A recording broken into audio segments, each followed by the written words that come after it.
Now the next question is, how do we measure consideration? This is another way of asking whether the court will concern itself with the question of the adequacy of consideration. I must state at the very outset that the law is strict, that in the absence of force, duress, or undue influence, the law does not concern itself with the question of adequacy of consideration. What this means is that whether a promise or your contribution is too small or too high, or whether you didn't receive much benefit and somebody obtained a higher benefit, is not the business of the court. As long as there is no duress, in the sense that we're not forced to make that promise, there is no undue influence, the person did not exercise any form of authority to induce you to make that promise, and there is no deceit, you made that promise out of the volition of your heart, then the court will not question whether what you have obtained is adequate or not, as long as it was what you settled for. And you can see the case of Thomas and Thomas, where the late husband, who was a testator is a person who dies and left a will. And then he made his intention known in his will that his wife should continue to stay in his house. The executors of his estate then wrote to the wife and said, okay, this is what your husband said he wanted. Now, to make good this particular promise, pay just £1. And then she paid £1. And later on they were complaining that the £1 was not enough. But then the court said that this was what both of you settled for. You asked for it, and so the court will not question what the adequacy of consideration is. Now, what this means is that if you decide to sell your G-Wagon for me for ₦1, and I didn't force you, I didn't exercise any form of undue influence on you, I didn't deceive you, anything, you are the only one that knows the reason why you decided to sell your G-Wagon for me for ₦1. As ridiculous as it may seem, as ridiculous as it is itself, for you to sell a G-Wagon for ₦1, it is not the business of the court to question whether ₦1 is enough or not, as long as it is what we bargained for. You bargained for it and then you received it. So, which tells us that the court does not concern itself with the adequacy of consideration. And you can see the case of Plain versus First Bank of Nigeria, where the court even held that ₦300 was also valuable consideration. That is, the court said it doesn't matter whether it was adequate or inadequate, as long as it was what you wanted, that is it. You can also see the case of AP versus Owodoni. In that case too, the court said even though the amount that the employer asked the employee to pay was way below the value of the apartment, but it was then what the employer wanted. It was what the employer asked the employee to pay, and the court said that adequacy of consideration is not the business of the court. The court will not question whether consideration is adequate or not.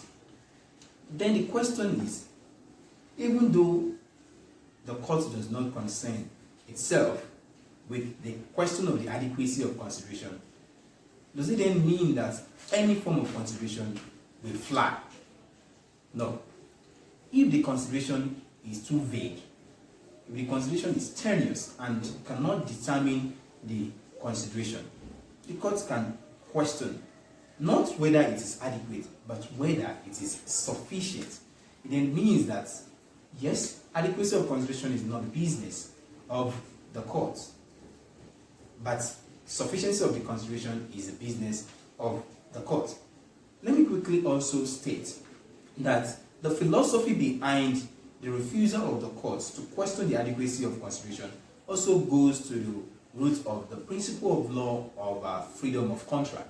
You have the freedom to ask what you want. And you can hear what Lord Somerville said in the case of Chappell and Nestle, that every party has the right to stipulate the consideration that he wants. That is freedom of contract, because it is not the duty of the law of the court to make contract for the parties. You guys will bargain. you are free. Then you asked for it, you obtained it, you cannot turn around to then complain that it is not enough. Only you knew what you were considering when you asked for it. So supposing you are in a financial straits and then you needed money, and then you carry your necklace to sell, but then the necklace is worth, let's say, 200,000 naira, but then you needed money and nobody was going to buy it for 200,000 naira. So, owing to the urgency, you decide to sell it for 50,000 naira. And after you've sold it, after you have used the money, by the time you're no longer in a precarious situation where you have already attended to the matter you wanted to, you cannot turn around and say, oh, this thing is worth 200,000 naira. You knew you couldn't have bought this for 50,000 naira. I sold it because I was in financial straits and I needed. Come on, you can't, because that was what you wanted. That was what you bargained for. Now, on the question of sufficiency of consideration, the question is, when will the court hold that a consideration is either sufficient or insufficient? An expression that is always used to characterize this principle of law is that the consideration must be a valuable consideration in the eye of the law. What this means is that the law plays a prominent part in determining a valuable consideration. Because what could amount to a valuable consideration to you may not be a valuable consideration in the eye of the law. And what you think is not a valuable consideration, say you sold G-Wagon for 1 naira. In the eye of the law, it may be a valuable consideration. So the question then is, what do we mean when we say valuable consideration in the eye of the law? What amounts to valuable consideration? I must also state at the very outset that the traditional role or the traditional perception and conception of this expression has been that the consideration must have economic value. What this means is that it must have monetary value. It must be something that is quantifiable in terms of monetary payment. It is more of the price that you pay for consideration. Writers like Traitel, G.H. Traitel, have argued that yes, before you can say something amounts to a valuable consideration in the eye of the law, it must be that it has to do with money. And when you look at all the cases that we have cited, from Thomas to Thomas paying £1, it was about something that had economic value, that had monetary value. To AP and Owodoyin, it was something that had about money. If you look at Lampley versus First Bank of Nigeria, it was about something that involved money. So economic value had been the traditional view of what would amount to valuable consideration. And even in the case of Falogi and Falogi, you would also realize that the court, when the court was trying to state the law or restate the law that natural love and affection does not amount to valuable consideration, you see that the reasoning that the court gave was that natural love and affection cannot be quantified in monetary terms. So which then tells us that the court was also considering consideration to be anything of economic value. So it then means that the traditional view is that if that consideration does not have to do with economic value, something that can be quantified in terms of price, amount, then the court will hold that it is not sufficient. However, you find that over the years that some writers have also argued that no, you cannot say that consideration has to do only with something that has to do with that has monetary or economic value. Remember that when you also go back to Los J's definition of consideration, he spoke of yes, some benefits, he spoke of some profits, some interest, but then he also spoke about some detriment. So by the time we now characterize all the cases that we have on consideration, you get to now understand that aside economic value, another test that has been used is what I also call the sufficient benefit. And what does the sufficient benefit mean? It means that what would also amount to valuable consideration in the eye of the law would be if you also confer benefits on that particular person. It doesn't matter whether that thing has economic value or not. And you can see the case of Chapel and Nesu. In Chapel, what happened in Nesu versus Chapel and Nesu rather, was that Nestle was running a form of a promo, and the promo was simply that, okay, if anyone buys their chocolates and keeps the wrappings of the chocolates, ones are like 3, that the person can come to the company with those 3 wrappings of the chocolates with a small amount of money, and then in return, Nestle was going to give them a particular record. Now that record, Nestle didn't have copyright over that record. It was Chapel that had copyright over that record. And so it then means that based on royalty and stuff like that, Nestle had to pay Chapel for the copyright on the record. Now, when people sent in the chocolate wrappings and that's small amounts of money, Nestle calculated the amount they were going to pay to Chapel only based on the money that those people paid. And then Chapel disagreed and said no, that is not just going to be what the amount these people paid. They're also going to add the value for the chocolate wrappings. And so they went before the court. And the court said yes, that Chapel was correct, that those wrappings also constitute valuable consideration in the eye of the law. Mere chocolate wrappings, you would want to think. But then the court said it is not just about the money, which means it's not just about economic value. Now those wrappings themselves also constitute valuable consideration in the eye of the law, and that the calculation should also accommodate those chocolate wrappings. And that was where Lord Somerville said that a peppercorn does not cease to be a valuable consideration, even if it is established that the plaintiff does not like the pepper and would throw away the corn. Now the fact is this: the fact of Chapel and Nestle had nothing to do with a peppercorn. That was simply an obiter. But then that obiter was used to reinforce and illustrate the triteness of the law, that what would amount to valuable consideration in the eye of the law does not necessarily have to do with something that adds economic or value. Now when you look at the image on this video, what you have there is the peppercorn. A peppercorn is very close to worth nothing. But then if it was what you wanted, it was what you asked for, remember that the law is that you can stipulate what consideration that you desire. And that was what the court was saying, that something as somewhat mundane as chocolate wrappings could also constitute valuable consideration. But then I've added this under what I call sufficient benefit. That is not only economic value, but sufficient benefit test. Simply because Nestle was also obtaining a benefit. How? By that promo, they had more customers who bought their chocolates, because these customers wanted to have access or right to the record. So they bought it, and the court said that itself constitutes consideration. Then tells us that economic value cannot be the only basis for measuring the sufficiency of consideration. When you confer sufficient benefit, it could also amount to the same.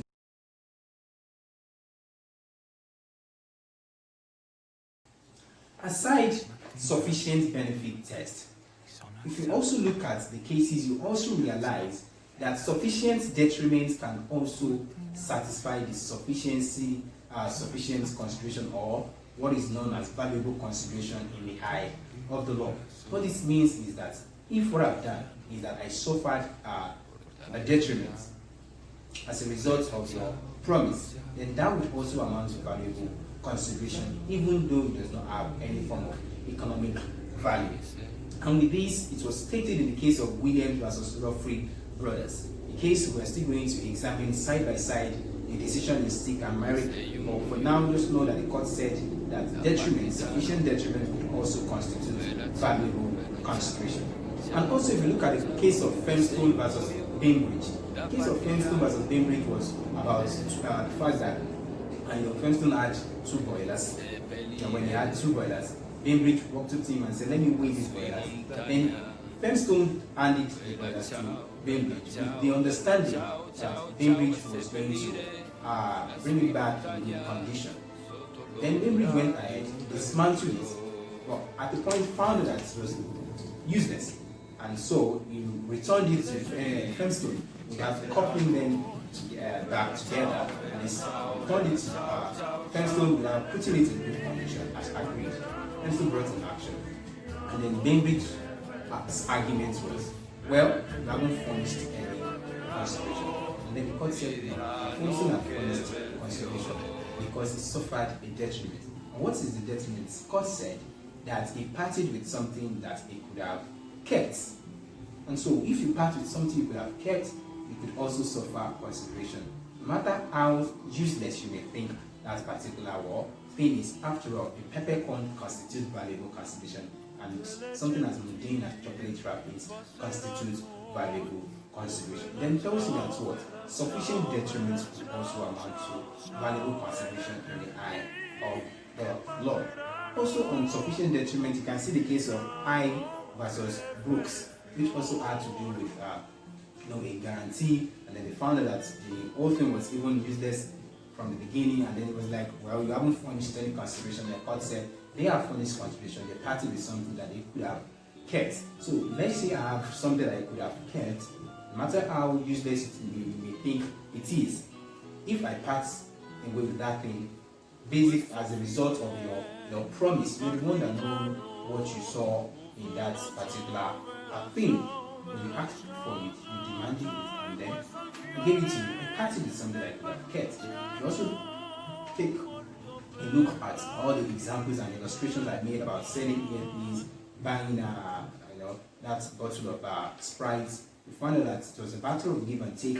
Somebody was also parting with something that he or she could have kept. You are also parting with something that is your money that you could have also kept. So sufficient detriment is also a valuable consideration in the eye of the law. Now, another thing that could also constitute valuable consideration in the eye of the law is where I have a right that I'm entitled to, and I decided to not exercise that right as a direct result of your promise. And this relates to what we call forbearance to sue. So let's say I have a right of action, a cause of action, that is to bring an action against you, but then you said I should not do so based on this and this, that you're going to do this and this, and I decided not to do so because you have promised to do this and that for me. That would amount to a valuable consideration. Now, the court has said it in the case of Alliance Bank versus Broom. What happened in Alliance Bank and Broom was that Broom had a loan, that this Alliance Bank advanced a loan to Broom, but then it was an unsecured loan, which means that Broom did not give any form of a collateral security. But then later on, Alliance Bank then said, oh, you have not been able to pay, and so we have to bring an action against you, especially seeing as you didn't have any form of collateral security. So the only thing to do is to bring an action against you. And then Broom said, okay, don't bring an action against me. I will look for your security and I will provide. Then Broom went ahead and brought the security, but Alliance Bank went ahead and still sued, even though they agreed. Then Broom was now like, they've not furnished consideration, not with respect to the first agreement, but with respect to the contract, the agreement that Alliance Bank was not going to sue. And the court said that forbearance to sue, which was at the instance of Broom, constituted valuable consideration in the eye of the law. This does not have anything to do with economic value. And it then tells us that economic value cannot only be the basis for determining what would amount to valuable consideration in the eye of the law. Another case, which is our own case, a Nigerian case, is the case of Eunice versus Chidiak. In Eunice and Chidiak, it also had to do with a contract of guarantee. So the first defendant was unable to, pay the debt. He had been advanced the loan. Then the second defendant came and said, okay, you know what? Rather than bringing an action against this person for not being able to make this payment, I will stand as a surety that he would make this payment. But please, don't collect a lump sum. A lump sum is if, let's say you gave him 1 million loan. Don't collect the 1 million as they go. Why don't you allow him to pay by installments? And then the bank said, okay, we agree, we're not going to bring an action against him, and we agree that he should pay by installments. But the first defendant was still unable to pay, and then they brought an action against the second defendant. At the trial court said that yes, you can bring an action against the first defendant, but you cannot bring an action against the second defendant because you have not furnished consideration to the promise of the second defendant. But then he went to the Supreme Court, and at the Supreme Court said, of course, that the bank had furnished consideration. because they had a right to sue, but then they forbore to sue, that is forbearance to sue. They decided not to sue based on the promise that the second defendant made, that okay, let this person pay by installment, and the court said it constituted consideration. Although when we look at cases such as UTC and AURI and some other cases that has to do with contract of guarantee, you get to understand that the reason why this constituted sufficient consideration or valuable consideration in the eye of the law, despite the fact that even after the second defendant made that promise, the bank did not make any or advance any more loan to the first defendant. But here it was because they forbore to sue at the instance of the second defendant. By the time you consider these cases, you get to understand that okay, it's not all the time that when somebody subsequently somebody subsequently promise to stand as surety, that you can say that there is consideration. Now, at the end of the day, you can see that it is not only something of economic value that could amount to consideration. And there is also a case, which is a unique case, that I've said that consideration could just simply be what you just want. What you want, if it is what you asked for, then that is sufficient consideration. And that is the case of Dunton and Johnson. In the case of Dunton and Johnson, you begin to wonder how the court arrived at the conclusion that there was consideration, when what happened was simply that a man and a husband and wife, they already divorced, and then the man said, I will pay you if you can conduct yourself in a refined manner, if you can conduct yourself with sobriety. Only he knows what he meant by that. And then the woman disagreed and said, okay, yes. And then she started to conduct herself, in a refined manner, and conducted herself as a lady, in a ladylike manner, so to say. And then the man refused to make the payment, and then she went to court. And the argument of the husband or the ex-husband was simply that, well, I made a promise, fine, but you have not furnished any consideration. And it is not the business of the law to try to enforce gratuitous promises. You understand? No consideration. But then the court said, no, you made a promise. And when you made a promise, it made this woman to basically change the way she was going to live, because she was trying to live up to your requirement, the prescription that you have laid down, so that she could be entitled to that amount that you agreed to pay. And the court said that constituted valuable consideration. Although there have been arguments and criticism that that decision is somewhat incorrect, misleading, and chaotic, in the sense that the question is, what exactly can we say is the consideration? Can we really determine, Father said somebody should conduct herself with sobriety? What value can be attached to that? At least it's still not as something as tangible as chocolate wrappings or even peppercorn, even though they are next to worth nothing. And then also, but my own submission is that the woman also conducted herself in a way that she probably wouldn't have conducted herself. She probably would have been the type of person that intended to express herself. She wanted to live a life according to her own prescriptions, according to her own rules. But then, because of that promise, she decided to live a life that was not the life that she wanted. That in itself should constitute a valuable consideration. You wanted me to act in a ladylike manner, that is, in the way you perceive a lady to be, even if, though it was not the way I wanted to do, I wanted to express myself, but then this is what you wanted. And because of that, because I wanted that amount, I decided to do so. You cannot say that that does not amount to valuable consideration. All in all, it is clear that the way to measure what will amount to valuable consideration in the eye of the law does not only have to do with economic value. When there is sufficient benefit or sufficient detriment, or when you refuse to exercise a legal right that has accrued to you based on the promise of the other party, then you are also furnished consideration, or when it is simply what that person wants. But at the end of the day, you must understand that the law does not question the adequacy of consideration. What the law is concerned with, that consideration must not be vague. So it's something that you can determine to see whether it is sufficient. A peppercorn does not cease to be a valuable consideration, even when it is established that the plaintiff was going to throw away the corn and didn't even like the pepper. And this is the end of today's lecture on consideration. Then we have lecture 2 subsequently, where we now consider circumstances in which the courts have ruled or would rule that a contract cannot be enforced because of lack of consideration. I remain Yusuf Oluwafemi Salako. Until I see you next time, stay jiggy. God bless.